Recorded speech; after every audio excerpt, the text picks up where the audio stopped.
now on Longford Terrace, again getting its name from Lord Longford. Mentioned earlier, the Pakenham family owned Monkstown along with the De Vesey family. I'm going to just show you something rather interesting, a detail that's often overlooked. This is difficult to see because granite erodes, but this point is very significant because it's a benchmark established by the Ordnance Survey. When Ireland was surveyed between the years in the 1820s to 1840s, elevations throughout the country were established from a baseline in Dublin Bay, on the lighthouse in Dublin Bay. And we know from maps that this particular point is 43.1 feet above sea level. While we know that Longford Terrace was built after 1843, we're not quite certain when, but this might provide a clue. If we look at this bollard, you can see Jacob's Clonmel, 1847. Just a little clue. Was it placed here at the time? We can't be sure. Along here, it's worth looking at the remarkable skill of the masons. There's much in Monkstown that's admirable in the masonry.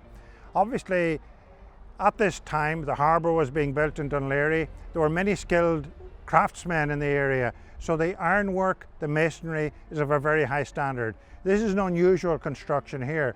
And if we look across the wall here, you can see the masonry where the Salt Hill Hotel boundary wall was. Remarkably and artfully done. Now, this is a remarkable artefact from days gone by. It's a lamp standard. We know that it's a gas lamp because there's a conduit here which would have fed the gas to the lamp itself. And these crossbars are significant. They were the crossbars on which the ladder was rested when the lamp was being serviced or possibly lit. It's a little artefact that reminds us of how things were in days gone by. Now, Monkstown had a number of interesting and very distinguished residents, one of whom was Margaret Huggins. Margaret Murray, by her maiden name, she married Leonard Huggins, who was a distinguished astronomer. Margaret herself was an accomplished astronomer at the time of her marriage, and she and her husband contributed very significantly to the science of astronomy and particularly to the photography of space. Howard Grubb lived locally also on Longford Terrace. The Grubb family were famous for making scientific instruments, including lenses for telescopes. So that is Monkstown's contribution to astronomy. The railings of Longford Terrace are worth looking at.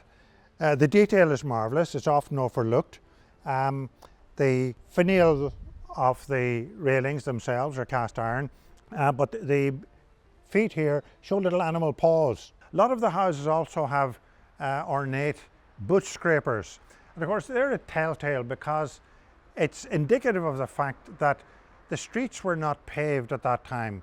And with horse transport, you can imagine there was a lot of horse dung on the streets. So people had to scrape their boots before going into the houses. Now, as we walk along just on the other side of the road, Longford Terrace residents would have been looking at the Salt Hill Hotel. Salt Hill Hotel was a very significant building because it seems to have replaced an early coffee house, which we know dates from the 18th century. So the Salt Hill Hotel was the place where the completion of the railroad in 1834 was celebrated in great style. It was a luxury hotel. It was very highly regarded, all sorts of modern conveniences at the time. Unfortunately, it ceased business and was eventually demolished in the 1970s to be replaced by the Salt Hill apartments that we see today.